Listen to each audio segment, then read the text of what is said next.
Tomorrow is something called issue pie. Powerful, powerful concept. Anytime I'm working with a couple and doing counseling, the very first thing we do is the issue pie, because in essence, that customizes what our work is going to be like for the next couple of weeks to the next couple of months. Powerful, powerful technique. I'll make sure we do that. Now, the way in which we communicate has everything to do with where we come from. There's a concept called family marinade. Okay? The family marinade. All right? You want to talk about that? So I love talking about this subject because my family marinade was pretty jacked up, to be honest with you. And your family marinade is basically, think about a good piece of chicken or something. And you doing a barbecue, and a day before you'll put that chicken in a marinade, right? And when you stick that chicken in that bowl, you put it in the refrigerator, and all the herbs and the spices, they get really soaked into the chicken, and you know, the garlic and all the oil and everything like that. And so in a day or two, it's just so flavorful and potent. And when you grill it, it's just the best moist chicken ever. That's a marinade. Well, all of us come from a marinade. It's our family marinade. And that is a composition of the habits, the beliefs, the atmosphere that you grew up in your home, how your mother was, how your father was, if you grew up in a single parent home, if you had just your dad, or if you only had your mom. That's your family marinade. So you basically are raised with certain beliefs and habits. Here's a simple one Hassan and I had. I was always a renter growing up. We didn't own a home. So I would run the water like it's nobody's business because we didn't pay for water. So I would run water, I would burn, I had a lot of habits that were a marinade from how I was raised. Running water, when you don't pay for it, you're not concerned. So you're brushing your teeth with the water running. Hassan would always turn off the water. I'm like, why are you turning off my water? He's like, we paying for that water. So your habits, the things that you bring into your relationship as a result of your marinade can affect your spouse. One of the things that we just talked about was like your facial expressions. Now, getting to know my husband's family, he's very, very expressive in the face. He's just an expressive person. That's why he's so good at what he's doing. But I'm not as expressive as him. And so what would happen is a lot of times I would take his expressiveness and the looks on his face as aggression. But when I met his family, I realized, oh, that is actually a genetic factor. His mom is very expressive. When you look at her, when she's talking, her face is basically expressing to you what she's saying. So that's family. That comes from your roots. If you grew up in a home where they didn't pick up after each other, and it was just a messy home, and you go into a marriage with someone, and your husband is neat and everything is orderly, that's going to cause a conflict. So your family marinade has everything to do with what you bring into that relationship and how you're molding together as one. Because remember, when you're single, before you get married, you're on a straight path. Then you meet that spouse and you deviate. It's sort of like a detour. And now you're on a path together. So you can't expect to just be you and him be him and have a successful relationship. You've got to merge and become what? One. You've got to become one. That process is very painful when you consider the fact that you're so different and have different backgrounds and different beliefs and different ideas. That is why the Bible says that we should be equally yoked. It's a lot easier. You can marry somebody that you're unequally yoked with, but you're going to have that much more of a difficult time building that relationship, building that bridge together to become one. Now, as it relates to the family marinade, we have all learned how to communicate from home. And as she spoke about, when we get married, we're bringing two cultures together. And oftentimes, conflict means we all have our own agenda operating at the same place at the same time.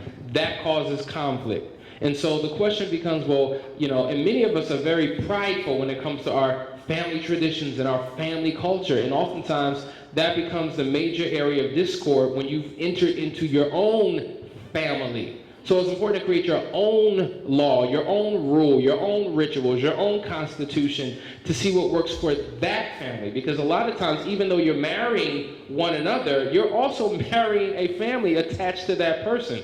So that's where a lot of great conversations have to begin to come in, where you begin to negotiate with one another. On that point, let me just make this point. And be careful how I say this, because the term, the concept we've heard again and again and again and again and again, and I think it's been applied inappropriately. So I will bring clarity. I have a major problem with the word compromise. I think it's a curse word. And I'll tell you why. Because if I'm always compromising implies someone wins, someone loses in a compromise. Does it have a positive connotation? That's not a rhetorical question. Does compromise have a positive connotation for you? Maybe it does for you, it doesn't for me. Talk to me, somebody, talk. Okay, so usually when you hear compromise, someone's losing in some particular area, right? Even the word sacrifice. Now, sacrifice is a principle that we should have in our marriage, but I can tell you how it goes wrong. If you're constantly taught sacrifice, sacrifice, sacrifice, sacrifice, sacrifice, what if that's the message you pick up and it resonates with you, doesn't resonate with your partner? So you're the one who's constantly sacrificing, right? You're the one who constantly continues to sacrifice for the benefit of your partner. Now that creates the atmosphere of the relationship. I sacrifice in order that my partner may win, right? So what happens is month after month, year after year, after just continuous sacrifice throughout the relationship, I'm constantly losing, she's constantly winning. Eventually, I get fed up. Eventually, I go rogue. So my partner says, well, what in the world is getting into you? There was never an issue all these years, and all of a sudden, there's like a mutiny that takes place in the marriage because you become someone very different. Well, I got sick and tired of losing for the sake of you winning. So the process that we believe in is something called marriage negotiation. When you're thinking about a negotiation, it is a win-win scenario. Now think about any negotiation. When you're entering into negotiation, that negotiation may last for hours, and you're going back and forth and back and forth and back. The goal is to figure out how it can become mutually beneficial to both parties involved. That's what it is. And so the policy of joint agreement says we are going to make a decision that benefits the both of us, where there's an enthusiastic willingness to partake in whatever it is that we're deciding to do. If I'm struggling with the issue and I just don't like it, then maybe we need to go back to the negotiating table and figure out what we need to do to make this thing work. Because if she's constantly sacrificing, and in a large part of our marriage, she always complied with what I wanted. But eventually, that created major problems in our particular relationship. So we're going to go through those steps in a later session, but I want you to write that down. Marriage negotiation, that is the principle that you want to operate in. But going back to the marinade, we bring in certain patterns of communication. Children learn through observation and participation, right? So it's not necessarily sitting your child down and saying, listen, I'm going to teach you a lesson, write this down. Children learn by what they see, not by what we say. So if they come from a household where it was always conflict, always argument, there's never any display of forgiveness, there's a silent treatment, you're teaching your children how to function and how to communicate. So now when they enter into adult relationships, that's how they're going to communicate. So it's not a matter of right versus wrong, it's a matter of what I'm used to. It's a matter of what I've been exposed to. That's just what we do. That's just what I know. So I bring naturally what I've been trained and indoctrinated to do into my adult relationships. So there are 6 areas of conflicting communication patterns that I want to quickly give you so that you can know what to avoid. This is what we will call the intimacy killers in your communication, all right? Number 1, anger. Anger is humongous. Anger oftentimes is a form of punishment. When you're punishing your partner, for something that you don't like, for something that they may have said, and that's how you constantly come out. So there's a term called verbal assassins.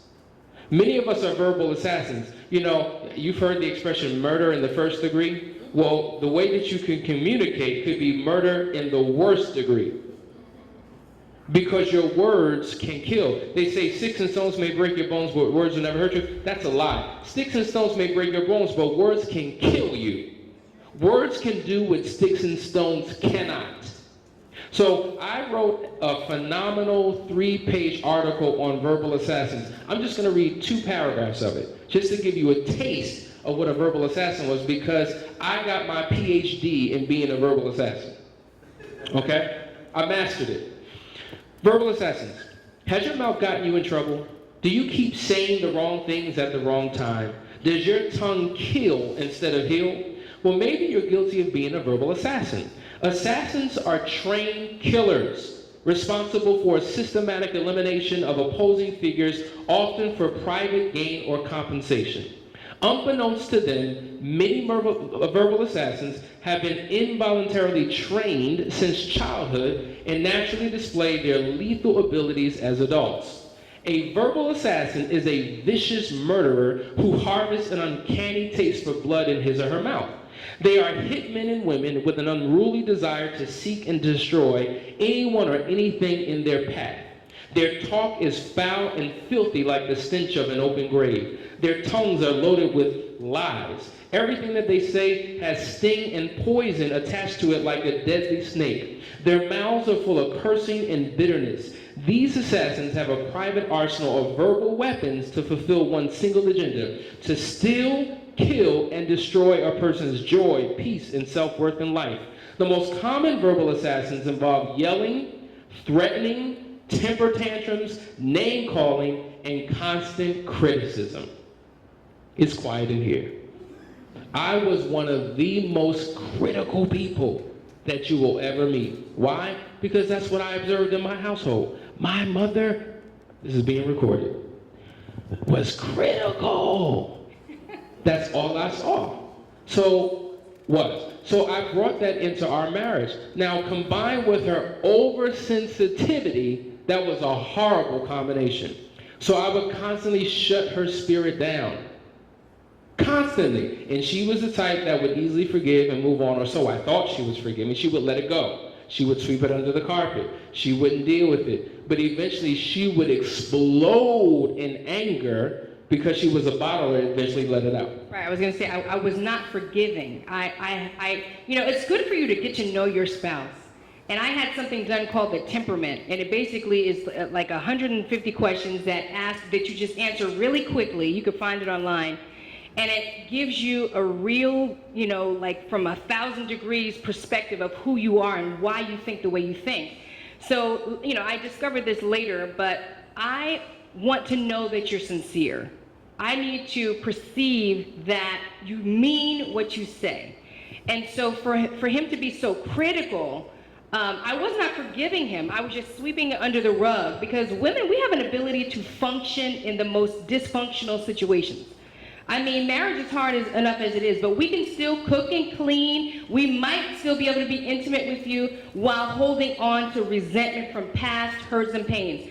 Things that you said, things that you did that you never acknowledged. We have an ability to work past all those things because we're women. We work and all. We don't just compartmentalize. We can do 100 things at one time. So I can still be out and look good and show up and be having serious anger issues with my husband. So I was not in forgiveness. I was just sweeping it under the rug because I didn't know how to deal with it. And that criticism, I just didn't believe. Like, even though there was a lot of things that were absolutely true that he was criticizing me about, it was the delivery. It's not like, babe, I need you to do this a certain kind of way, or can we work on this? It's like, you always do this. Like, this is, you're wrong. Everything's backwards. You don't know what you're doing. It was just so negative that I put a wall up that was like a defense mechanism against anything he could say. So now, all those attacks that were coming in before that I was like internalizing as hurt and sweeping under the rug, I had a wall up. So now anything he said, whether correct or incorrect, was hitting that wall. Boom! boom, and fall into the ground. And he was on the outside of the wall. So criticism of that nature closes your wife's spirit. You get absolutely nowhere, and your husband's spirit, because women are critical too. You get absolutely nowhere when you operate with that kind of communication, and there's a better way. And you know what? As critical as I was, and there are many men who are guilty of it, and this is where the whole concept of emotional abuse and verbal abuse comes in, because a lot of times women lose their sense of self, they lose their self-worth, they lose their value because of the words that are spoken out of a husband's mouth, insensitive. They're just, it's horrible. And so many women are walking around depressed in their marriage, miserable in their marriage, just showing up. She said there was intimacy. Forgive me for correcting you. It wasn't intimate at all. It was sex, but it wasn't intimate. And when it happened, it was miserable. And we'll talk about that in the last session on sex, because that's a whole nother conversation.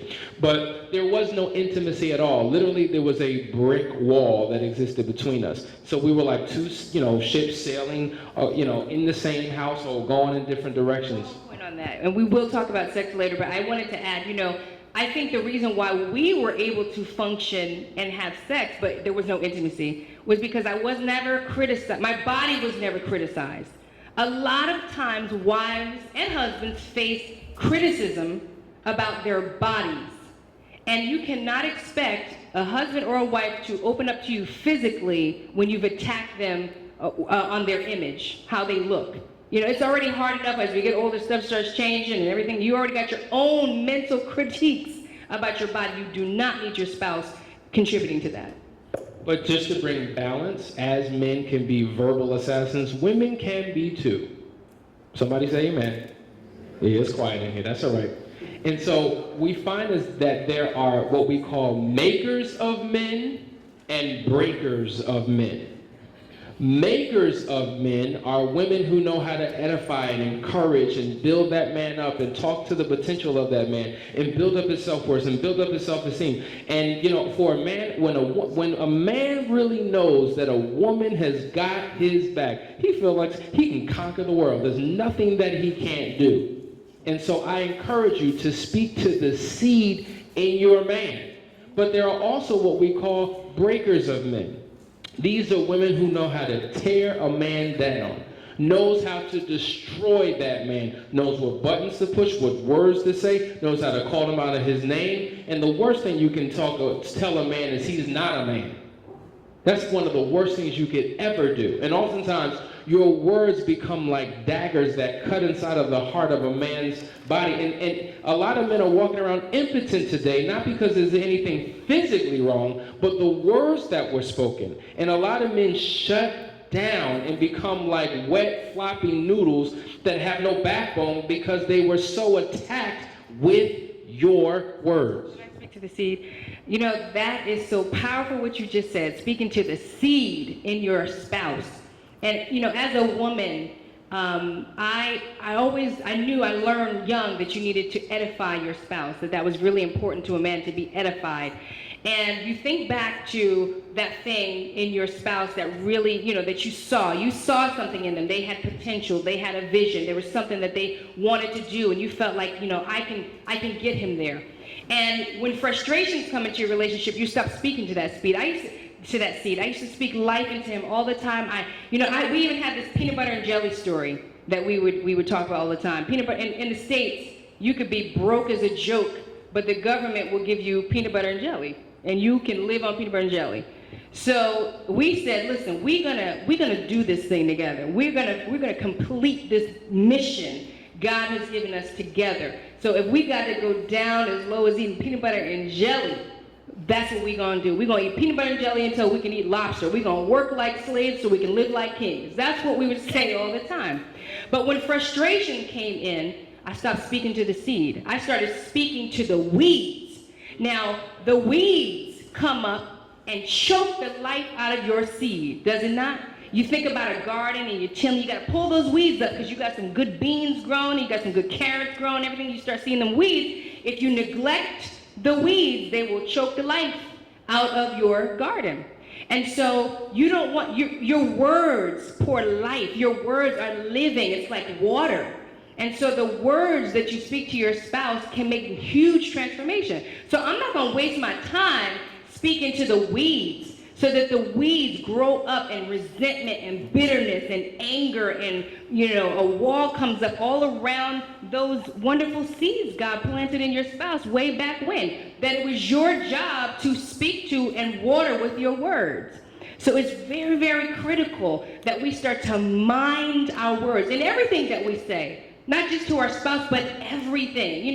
My mom, I love my mom. She's brilliant. She's amazing. She's very loving. But when she was a child, they always told her she was stupid. You just stupid. Go on, girl. You just stupid. And so she grew up saying, I'm just stupid. I'm stupid. I'm stupid. She's not stupid. But she thinks she's stupid. And all she does is confess that she's stupid. And so she operates in that. And so I'm saying to you, be mindful. Be guardians of the words that come out of your mouth to your spouse, to your children, into the atmosphere, because they change things. The Bible says that life and death are in the power of your tongue. And many of us are walking around with dead marriages because of words that were spoken. Maybe day one, month one, year one, whenever it was. We're still crippled today because of words. Well, just as words can kill, words can heal. And if your marriage can die due to words, and if you have the power of Christ on the inside of you, then you have the ability to resurrect your marriage with words that will heal. And so you can bring that marriage back to life by turning your course and going in another direction. But let's quickly go through these 6 enemies of intimacy. So number 1 is anger, as we just talked about. The second thing is arguments. And by arguments, what we're really talking about is the problem that many of us are holding on to the need to be right.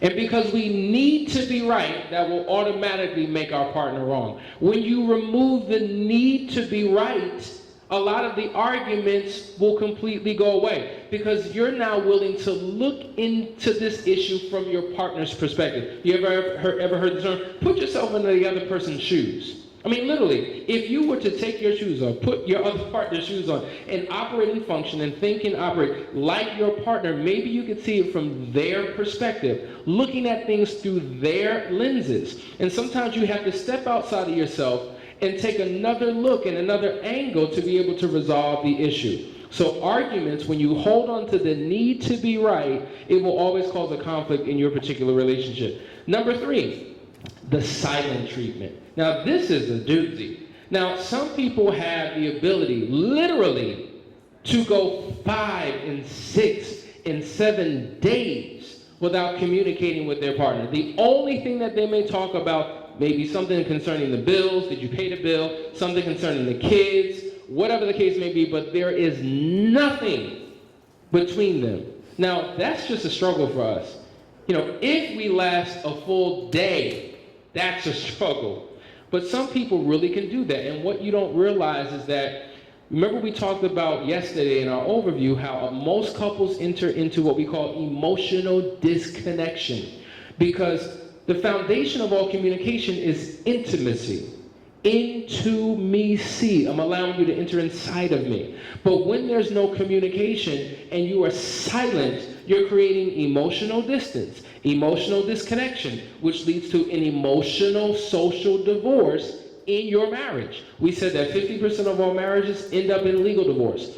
Then the other 30% of those who remain married enter into emotional or social divorce. So that's a total of 80% of all marriages that are in some way divorced because we've shut down our ability to effectively communicate about the particular issue. The next thing, number 4, interruptions. Interruptions can be huge. It speaks to our inability to effectively listen. That was another major problem for me. But God designed us so perfectly that he gave us 2 ears and 1 mouth, and that's the proportion in which we need to begin to communicate. If we took the opportunity to really listen to what our partner's saying, but what we do is, as our partner's talking, we're building up our case. We don't even hear what they're saying. We're thinking about our response. We're thinking about what we're going to say next because we're holding on to the need to be right. And so oftentimes when we don't want to hear what they have to say, we interrupt and shut them down. Has anybody ever been on the road and has been cut off Anybody? Right? You're in your car like, no, didn't you see? That's exactly what happens when we interrupt. It's like being cut off on a highway or on a road, which can cause a humongous problem. Sometimes it can be a fender bender, sometimes it can result in death. But when you're not functioning properly in the way that you communicate with your partner and not effectively listening, right, and showing up with listening skills, it can create a major problem. Next, dishonesty. Now, this is a huge one. We're going to go more into depth in the next session, but let me just quickly say, as it relates to dishonesty, that is huge.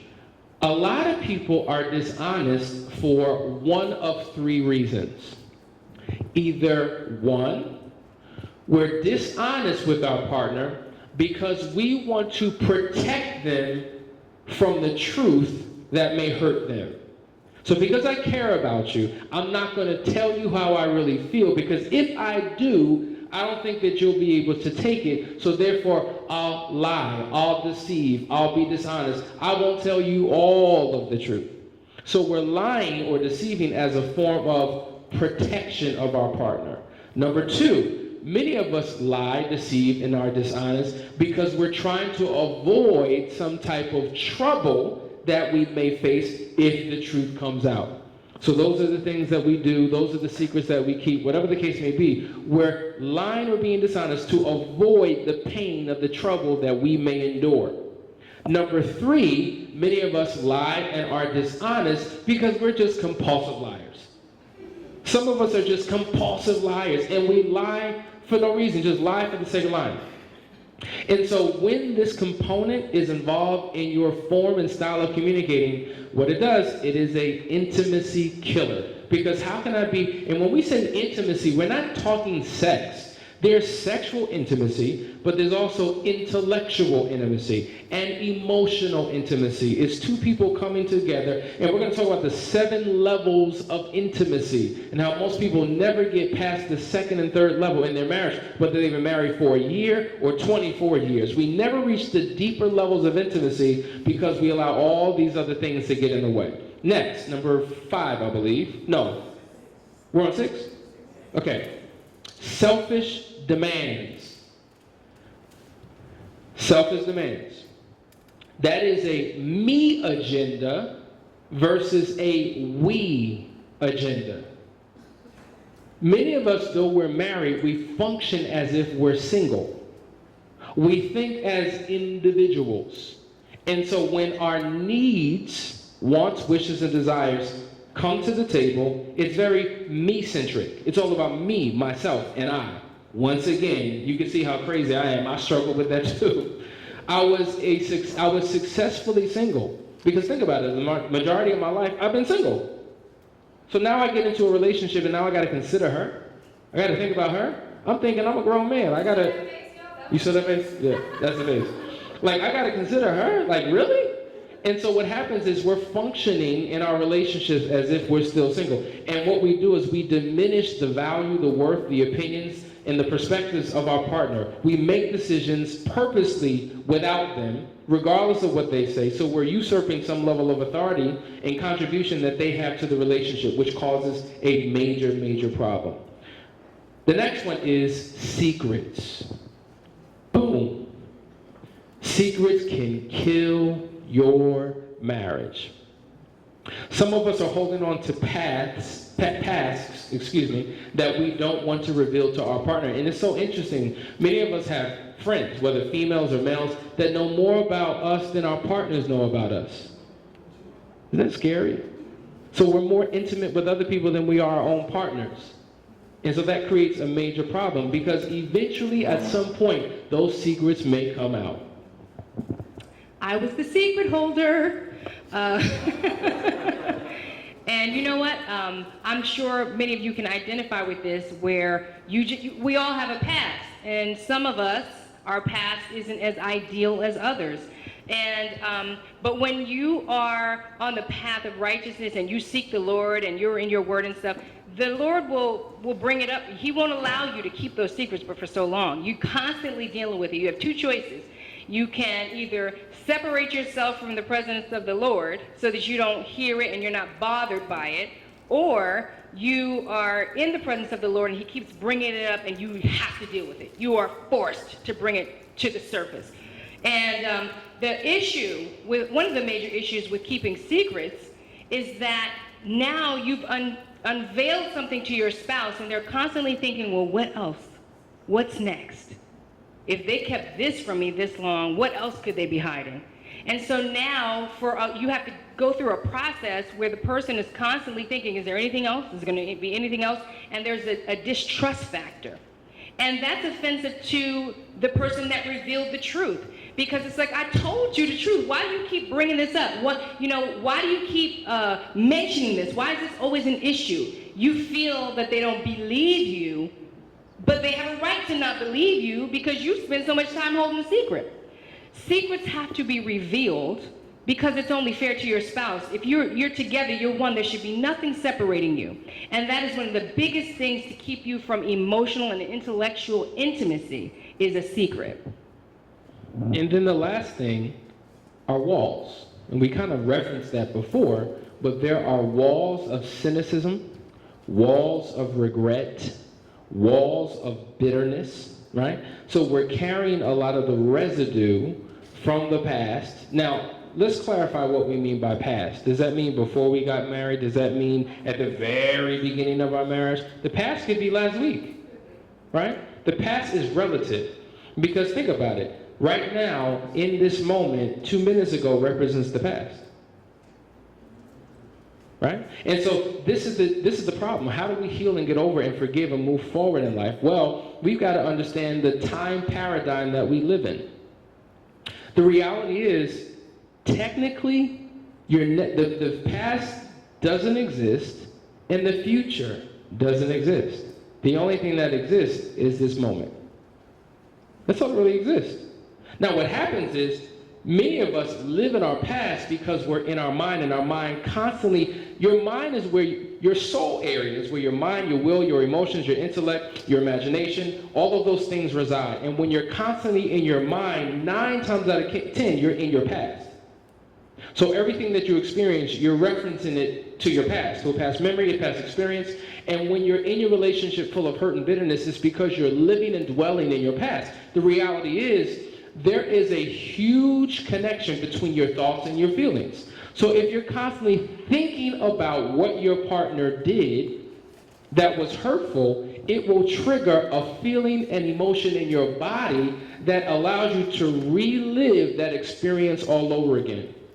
So a lot of the pain that you're thinking about, you begin to experience again in your present situation. So this is an example of what we would call emotional triggers. So when there has been infidelity or any type of betrayal or any traumatic experience that we had that we haven't truly healed from and overcome, we have these emotional triggers. Like right now, 95% of all the clients I deal with are impacted by infidelity. I am an infidelity recovery specialist. That's specifically what I do in my counseling because it's a huge problem. And because couples don't properly go through the healing process, because there is a personal recovery process and a marital recovery process. And most people figure out, oh, well, we can do this on our own, and don't realize that they're poisoning their marriage by trying to do it themselves. So one of the issues we deal with are the emotional triggers. And so I try to get them out of their past into their present so that they can create a new future. Because if you're constantly in your past,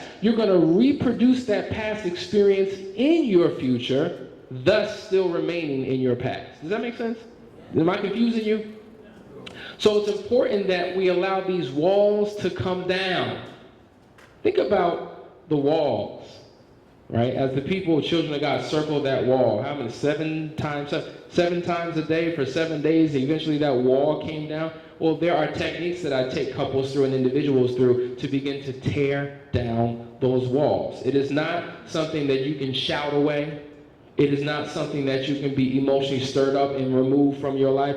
It is a process. There's a methodology. There are techniques to do it. And with the power of God and the principles of the Word, you can actually do it. And as long as these things remain in your marriage, these represent emotional killers that destroy your relationship and impact negatively your communication. And so ultimately what we want to do is get you to the point where you can begin to effectively forgive right? I think that because we operate in unforgiveness and we allow all of these offs to exist between us and our partners, even the Bible says that when you're not in a good relationship with your partner and you pray, those prayers hit the ceiling and come right back down. They're not even honored. So here you are, and see, that's the problem with church. Can I just be real with you? A lot of churches focus so much on our vertical relationships, our relationship with God, and not enough on our horizontal relationships with each other. So yeah, me and God, we good. I just don't like you. But your demonstration of your love for God is in how you operate and coexist with your partner. The love of God should extend to your partner if there's truly the love of God in you. And so it's important that we learn how to heal and to forgive. If God can forgive us, then we've got to be willing to forgive our partners.